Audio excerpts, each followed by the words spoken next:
Russ and Loz on tour. Russ and Loz on tour. Wait a minute, let me do a YouTube thing, because everyone Okay. does on YouTube, don't they? You know, you have to have something tacky. Right. So, Russ and Loz on tour. I've never seen that on YouTube. That's unique. This is my unique selling Okay. point. USP for our channel. Right. Great. Not cringy or annoying at all. Probably needs a little bit of work. A little bit different video for us this time. Russell and I were booked to shoot a wedding down near London tomorrow, but because of the extended lockdown, that's been postponed. Unfortunately for the bride and bridegroom until September. But we thought rather than transfer the hotel bookings over, we'll just keep them and come down here, south of the country, south of where we live, to just try out a bit of street photography. And there he is, but with a bit of a difference. So we're going to actually compare a Leica, a Nikon, or two Nikons, yeah, and an iPhone. Yeah. And very different cameras in terms of spec, in terms of price points, and how are they going to get on the street. So we've just popped into Portsmouth. So we're just going to see what's best convenience for street photography, and basically just enjoy ourselves, going around, see which one kind of compares. It'd be interesting to compare the iPhone, obviously. I think so, yeah. The cheaper set of cameras, but is it good enough just to walk around and take photos, happy snaps? In the street. Do you need a dedicated phone for street photography these days? Exactly. Interesting to see. And just for those that are interested, we're filming it obviously with a chest mount GoPro, but to that we've attached, we've got the normal Rode mics we use, which is a Rode Wireless Go Mark II mic, so we're both wearing those as usual. You have to do YouTube. You've really got to get over that. Yeah, it's pretty good though. So while I'm walking around at the moment, I'm using the, I'm going to use the Leica in a sort of a zone focusing mode where it's f8, 1/500 shutter speed, but then use the hyper focal markers on the lens to put infinity against the 8, so that then anything between just less than 2 meters and infinity should be in focus. I haven't got to worry. I haven't got to worry about autofocus. You've got to worry about autofocus. Yeah, I mean that sounds complicated to me because I don't know what you're on about. But so I've got my Z6 too, and well, I'm going to use auto area focus because I don't want to look through the lens. I don't want to look through the EVF. Yeah. Covered a hovercraft coming in. I was using my trusty iPhone, 12 Pro which is probably better than anything we've got here. Absolutely. Yeah. I didn't use 4K. I'm using HD, but.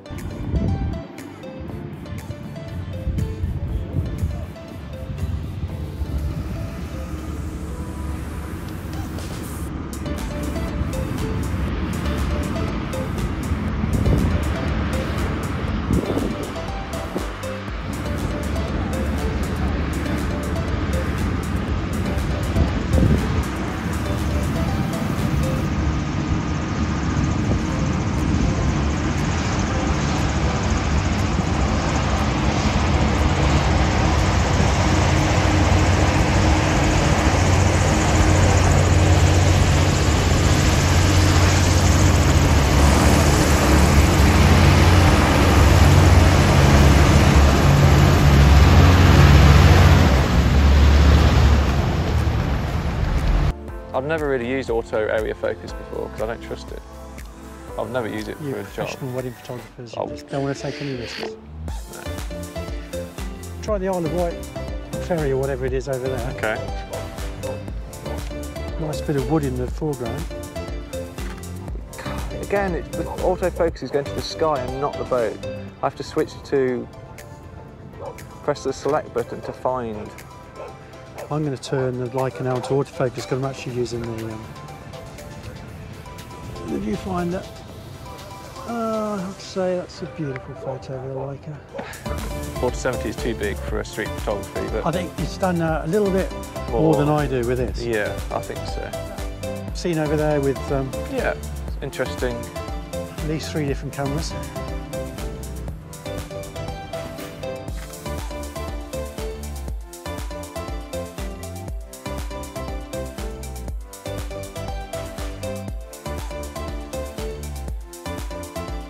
You're actually Z6 II, isn't it? So you've got 24 megapixels. No, this is Z70. Oh, that's it. Oh, he's cheating with the Z7 II. No, your Leica's the same megapixels. Yeah, I thought we were trying different cameras. Well, Nikon is much better than Leica. All right, but no, but we've done a Z7 II and Leica. Well, it was cameras at different price points. I can never put that point enough. So to make sense of the video, I'm now switching to the Z50. Z50, yep. 60 to 50 mil lens on it, which is equivalent to 24-70 full frame. So that's pretty nice. Oh, okay. Let's see, we're competition now. GoPro's still running, so. Which was that? Those two people sitting on the bench? Yeah. So I got them from the front. So it's getting competitive now out on the street in Portsmouth.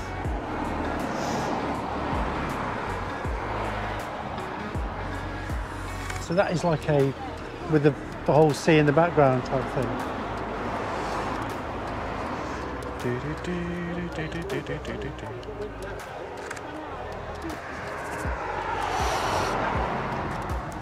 I tend to have like a little bit, often minus 0.3 exposure compensation on the Leica, because one thing it's not great is with highlight. That would be nice is if, I mean, it's a straight, very simple camera in terms of there's very few controls and things on it, and the back screen doesn't flip or anything, which would be really useful. But apart from that, it's great for just wandering around shooting from the hip and not having to worry too much about where it's going to be in focus if you use that zone focusing method. Yeah. Which I keep banging on about and boring everybody to death with. Does this do video as well? Yeah. Yeah, so we're enjoying Portsmouth so far. Nice sunny day, always makes a difference. Maybe it wouldn't be on a rainy, grey day as usual in Britain. We both, you need to, don't forget your iPhone to take a photo of that as well. I won't forget my iPhone. Because that is the point of the video. And stills. I'm going to switch to RAW. So the good thing about the iPhone is now the iPhone 12 is that it has a RAW feature, which in my test so far, I haven't done conclusive tests, but I can't tell any difference between the RAW and not RAW. And it has a 1x zoom and a 2x zoom. And somewhere we've got a little screen, we've got a list of the effective focal lengths of those, which if we can find that, you can put up on the video. Yeah, yeah. But I was reading as well, they're not 3 different lenses, they're actually effectively 3 different cameras. Right. Presumably each one's got its own sensor. Well, that's true, but that's what I read. Obviously tiny, but it's incredible. Yeah. I'm still astounded by how good these cameras are for the size of them. Yeah. They're bigger as a 5p coin. It's like artificial intelligence built into them, isn't it? The software is so good. They're tiny, but they're doing a great job. And if most people only see photos on a phone, then in good light, you couldn't. In a wide-angle picture, which hopefully we'll be able to. Unless you're blowing it up on a print, anything bigger than A4, you probably struggle to have good clarity. Memorial of World War II soldiers. Yeah. Nice to get the. How's your focusing going there? It's all right. Good. Yep.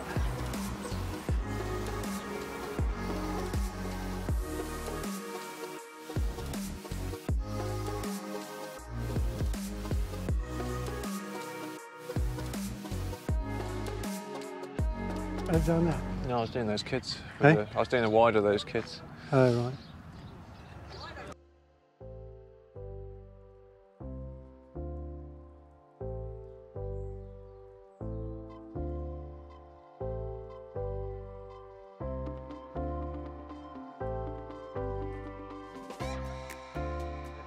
Are you filming? I am indeed, yeah. So you could say, for once, I'm a Canon user instead of a Nikon. Do you reckon? No. Canon? Yeah, I got it, sort of. Okay. You could say that if you actually use it. You have to do YouTube. You really got to get over that. Yeah. It's pretty good though.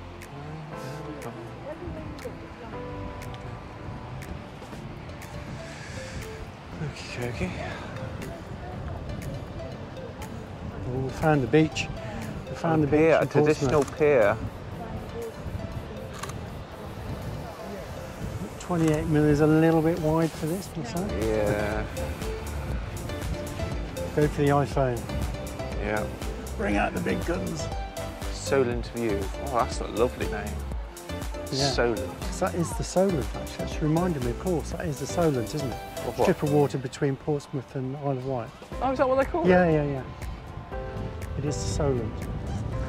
Lovely name. When I was saying this bit of water's busy, what I meant was the Solent. Yeah, you're so common. I know.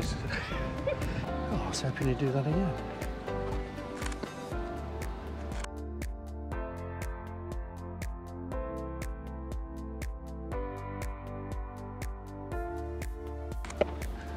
Warming up.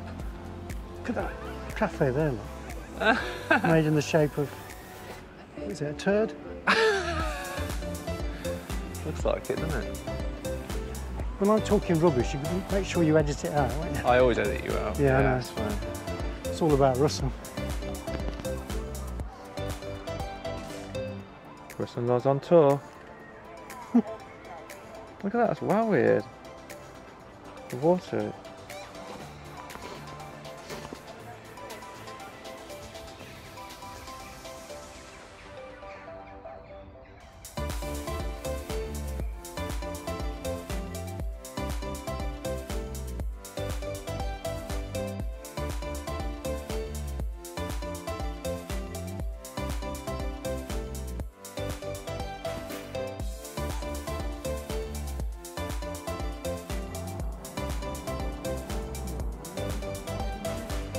Yeah, there's a big ant's nest here though.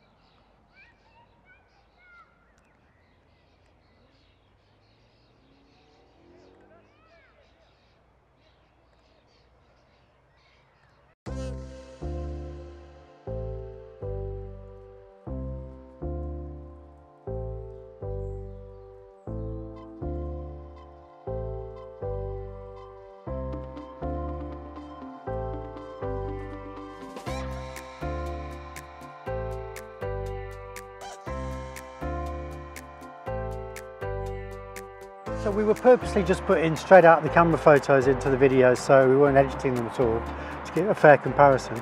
I thought in decent light they're all extremely similar, and you'd have been hard pressed to tell the difference between any of them. Yeah, without editing, it's very similar. Especially if you're only going with the iPhone, it's really good. Then it should have been really, but especially if you're only going to use it on a phone. So yeah. If you edit on a phone, the pictures on the phone, and put them on social media, most people only see them on a phone. Yeah. You're fine. Yeah. I think it's nice. The only issue is you don't have the aesthetic thing of having a camera in your hand where you can choose the manual. Exactly. And focus. You've got much more control over it. Yeah, but it's the artistic creation of using a camera to create something. Whereas iPhone, you can get manual control for it. But it's just point and click, point and click. You don't have that aesthetic of.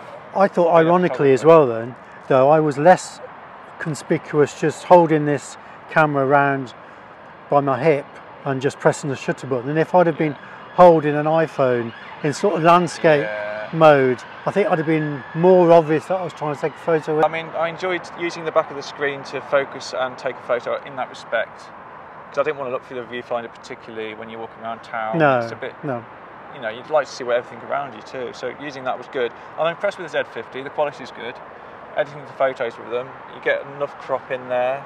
I can add clarity and different things, and it isn't too distorted compared to my Z7. I was going to say, that's good, because you were moaning about having to use it at the beginning. Yeah, so. I'm impressed with it.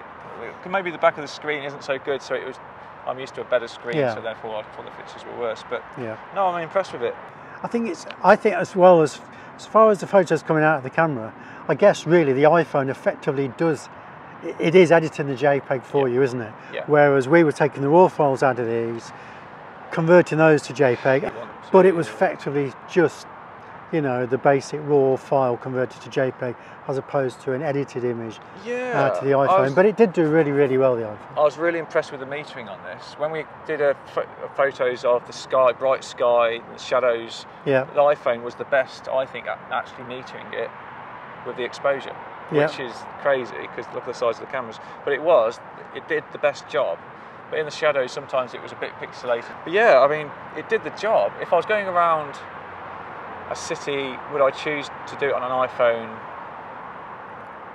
Professionally, no. Anything bigger, if you want to blow up the pictures bigger, if you want to edit them, crop in, the iPhone's no good for that, in my opinion. No. But if you just want to go around happy, snappy, go around a city, have fun, it has lots of, you know, it has ultra wide, it has telephoto. The quality is good on a phone.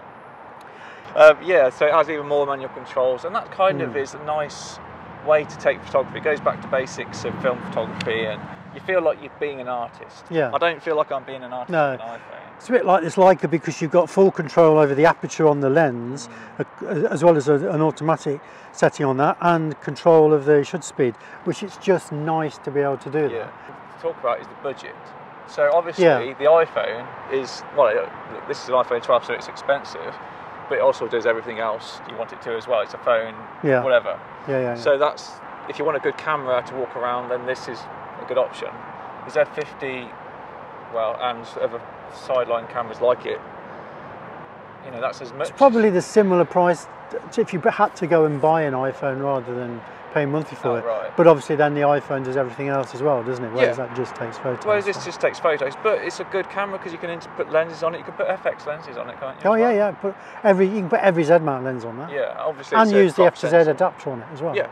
So, but it's a crop sensor, so those lenses are longer and wide, sometimes better, sometimes worse. They're going to be a 1.5 times it's a really decent, user-friendly. I remember the cheaper Nikons before weren't so good. It all had that over-user-friendly thing and didn't let you do anything. But this is fully manual. I mean, what the iPhone's got though is some really clever software, isn't it? In the portrait mode, etc., which is, and that's I think where probably camera manufacturers potentially ought to get more up to speed to catch up with what the iPhone can do in terms of processing in the thing itself. After you take the photo, you can change the depth of field, things like that. So how did the Leica have any problems in Portsmouth with the wider angles or trying to crop in, or? Well, it's not just specific to Portsmouth. It depends. You've got to choose your subjects if you've got a fixed 28mm lens. So obviously, when there was, say, the boat out to sea and there was a fort out there, which if I'd got, say, the 50-250 lens on the Z50, could have got great photos of that fort. I think it was in Portsmouth. It was more difficult using these cameras to capture what we wanted because it was everything was kind of further away on the beach side and things like that. Yeah. I'm not sure what the solution is to that particularly. A more variable lens. Well, you need a 24 to 200. If that was on this, that would probably be 50 to something. On that, it'd be 36 to 300. Well, I hope you enjoyed our little tour using the GoPro. And something a bit different from us.